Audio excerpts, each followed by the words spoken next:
What is going on? Welcome back to the channel. Welcome back to One Cast Fishing.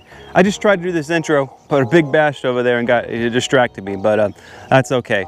This morning I'm out pitching and flipping these lily pads right here, and although most of the bass have moved offshore by this point, the water's like 83 degrees, there are some bass and some big bass that live in these lily pads and grass all year long. So I'm out here this morning pitching and flipping, and I also wanted to do a video on the two techniques because a lot of guys will go out and use the term interchangeably. I'm gonna go pitching and flipping today. I'm pitching or I'm flipping.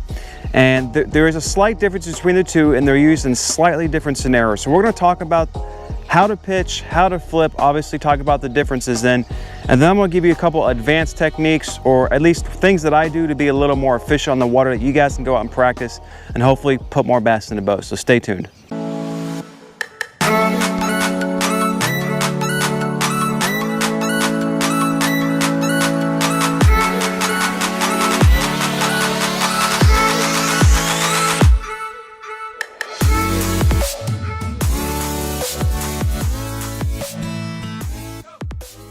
So we're first going to cover the pitch. Now a pitch, all it is a short, very precise cast. And I'll do one here. Just like that, very short, precise. And the reason why you're going to do this is to allow yourself to hit precise targets. Maybe it's the holes in the lily pads or hydrilla. It's a laydown, it's a reed. It allows you to do that very precise cast. The other benefit is because it allows for a quiet entry. You're not putting a lot of force behind this when you do that. It's a very quiet entry. That's because ultimately what you're doing is you're allowing this bait by engaging the spool and just, giving a short little flick of the wrist and moving your arm up to use the momentum. It creates a pendulum. This bait comes forward, and as it comes forward, it pulls the line off the spool, but it's not very fast and it doesn't have a lot of force when it hits the water. The ultimate pitch, if you want to consider that, is that if this is the surface of the water, you want this bait to fly or glide right above the top of the surface and then enter the water. You don't want it to come up and do this. You don't want to pitch way up here and come down and hit the water, because obviously gravity does its thing and it's going to create a louder splash. Now let me move out of these lily pads here for a second. So we talked about what a pitch is. Again, it's just a very precise cast, so typically a piece of cover, where it's lily pads, a hole in a hydrilla, a laydown or whatever. So let's go through the mechanics of how to make the pitch. Now I'm going to show you guys initially how to do it with your dominant hand, which is how I learned and how most guys teach it. But before we go through the mechanics, let's talk about how to set your rod up. Now, if I stand back here and I drop my lure, it drops down pretty fast, and if it hits the deck, it's going to backlash. So set your bait caster up as you normally would. Tighten your tension control knob up, just like you would normally set up your bait caster, so allow that bait to gently fall, and when it hits the deck or the water, it's not going to backlash on you. And that's still a little too loose there. Tighten it up. There we go. Perfect. That way it's going to prevent backlashes and allows you to gain the muscle memory as you practice, and then you can back it off in the future. And I'll tell you guys why in a second. So let's talk about the mechanics of the pitch. Again, to learn, I would recommend grabbing your bait in your non-dominant hand.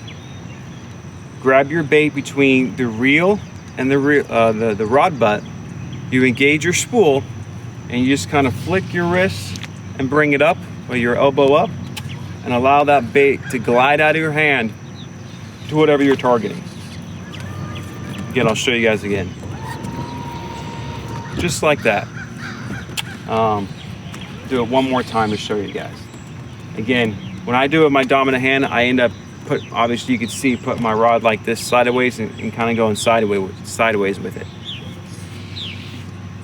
And you can learn how to do that however is comfortable you practice, but after doing it thousands of times and practicing, you'll get pretty doggone accurate with it. And I'm hung on a lily pad here. Okay. Yeah, my bait come down, so let me adjust this real fast. So as I'm adjusting it, let's talk about, and I mentioned why I back my tension control knob off after you get a lot of practice. Okay, I'm gonna back it way back off here, so when my bait falls, if it hits the water, it's actually gonna give a little backlash in there. Now the reason for that is I've got a lot of practice being able to control it with my thumb, but the looser your spool is, as this bait glides right across the surface of the water, as it reaches maximum point, it allows more line to come off the spool. It just comes off easier because you have less tension there. that allows you to get a little further pitch in there, and you can get a little more distance out of there. Be able to reach additional targets, additional holes in the grass or lily pads, etc. I'm gonna have to change baits out here. I guess this one's all jacked up. Yeah, so again, I just showed you guys how to pitch with your dominant hand. That's how a lot of guys learn, it's how I learn. But what I recommend, and maybe if you want to start learning this way, pitch with your non-dominant hand. And this is the reason why. I'll make a pitch out here with my dominant hand. That bait hits the water, right? I put my thumb on the spool as it hits the water, a little softer entry. Then I have to transition from my right hand to my left hand to be able to engage the spool and then reel and set the hook. It doesn't take very long. It's a fraction of a second probably. But see, in cover like this, a lot of times the bass will hit your bait on the fall right away. And it's a split second that you don't have the time to react because you're out of position. Again, normally when you're casting, pitching, making long casts, whatever you're doing, normally when you set the hook, you are in position with your non-dominant hand or whatever hand you normally set the hook with. Boom, you're good to go. It feels comfortable and natural. When you pitch with your dominant hand, and that's the hand you reel with, boom, put it in there. You got that transition, and you just have to wait a second. What I would recommend learning is pitching with your non-dominant hand. That's just a little more efficient on the water, and I'll show you.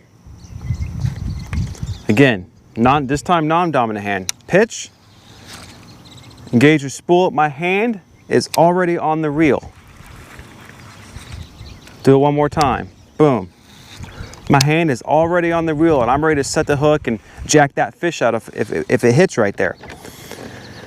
The other thing is, over the course of the day, you know, if you're pitching and flipping all day, yeah, it's a short transition between the two, but you're just being a whole lot more efficient on your actual mechanics, and you'll be able to make more pitches throughout the day, which ideally means allows you to catch more fish because you're putting your bait in front of more opportunities. So again, that's why I pitch with my non-dominant hand. You know, and after quite a while, you'll be able to pitch without even picking up your bait in your hand. You're just using momentum.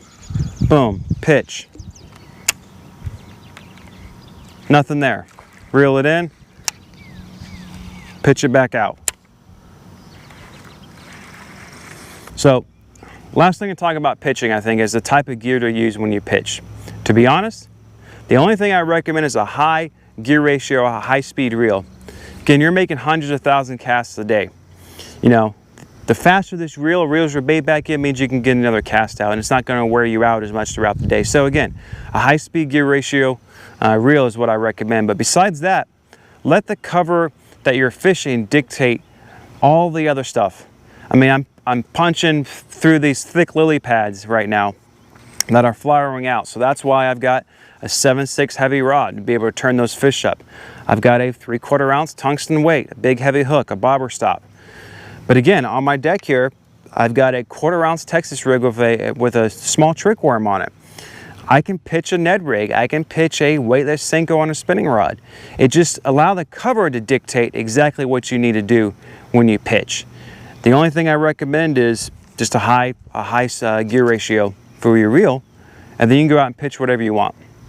With that said, flipping is a little bit different. Flipping is really a heavy cover technique. I'm talking really heavy cover, big reeds along the bank. Even these lily pads to an extent, maybe in a couple months when they're a little bit thicker. Big, thick, matted out hydrilla.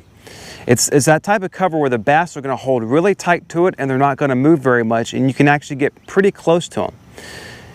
With that said, obviously heavy gear is typically needed for flipping, right? So at least a 7/6 rod, heavy rod, right? Technically, you don't need a high speed gear ratio because you're not going to cast, but I would recommend it just because you want to be able to turn those fish out in that cover very fast.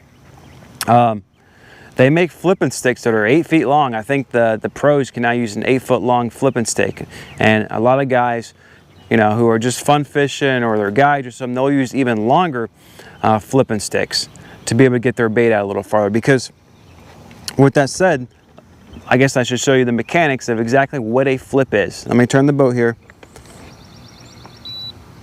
So a flip looks something like this, and I'll show you guys and we'll talk about it.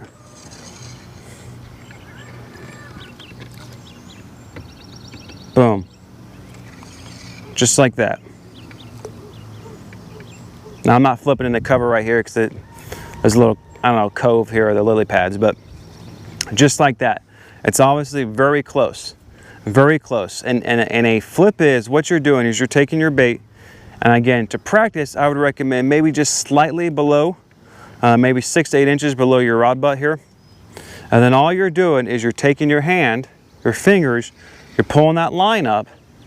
As you step up here, you can still make that same action you would. You can make that same action you would. The cast, you know, you're not casting to get your bait out there with that pendulum. You can shake it around, and then you just pull it back in, and you're able to do it again. That's why when you guys see flipping, they're going along the bank, they're going boom, boom, nothing. They do it again, just like that. And they're never engaging the reel, so that way if they get a bite, so you flip in here, you get a bite, you don't have to engage the reel, right? Turn the handle to engage your spool. You can just set the hook and you're good to go. Again, it's a very heavy cover. Now, one thing I will do if I'm doing it is that after practice, sometimes you want to get a little further flip in there. And the longer rod you have is obviously the better, as we talked about. What I'll actually do is I'll actually allow my line to come down 2 to 3 feet below my rod tip. Again, if I'm holding my rod up, it's still not hitting the water. Get a little longer, grab it a little further longer with your hands here. Pull that line up, you can make that flip. Nice soft entry. Again, that's the benefit of a flip, is you can control the speed this bait goes in the water. So you can flip out and you can get a very silent entry. Completely silent if you want. And that's what's outstanding about it. Again, it's for that very close, heavy cover, that bass is a contact sport. That type of thing is what we're talking about here with the flip. Again, here in North Carolina, I don't get the opportunity to do it too much, just because we typically don't have that much cover. There are actually some places on this lake that the grass may mat out. We got coontail actually growing above the surface here. So in a few months, that might be a place to flip. Again, these lily pads here. That's the extent here on this lake, and there's very few lakes in North Carolina to be able to do that. But it's it's that heavy stuff. When you think about Florida fishing, right? It's that type of fishing that is very good for flipping. Well, I appreciate you all watching. Again, make sure you like and subscribe. Comment down below if you do something a little bit different or you find something that's better. Again, I'm always looking for ways to be more efficient on the water. Again, we talked about pitching and flipping and the difference between them. Again, a pitch is actually a cast. It's a very short cast, precise cast with a quiet entry into the water. You can learn if you're dominant hand. A lot of guys pitch with a dominant hand. I recommend learning if you're non-dominant hand to be a little more efficient. The next is the flip. Again, a flip is not a cast. You're actually just taking your line out here between the rod and the reel and the first guide, and you're allowing the bait and your rod to do the work for you. You're not actually making a cast. Again, it's for very heavy cover, so you need that heavy rod, heavy reel, heavy line. It's because those bass aren't going to move around a whole lot, and you're not going to spook it as much in that heavy cover. And that's where a flip is really good for. So again, I appreciate you guys watching. Make sure you like and subscribe again. As always, I'll see you guys out there next time. I'm going to pitch around here a little bit more, and then I'll probably go offshore because I know the bass are offshore, and hopefully get on someday. But again, I appreciate you guys watching. Hopefully you can get out there, pitch and flip soon if the conditions meet it, and catch some fish. Remember, our lunker's one cast away.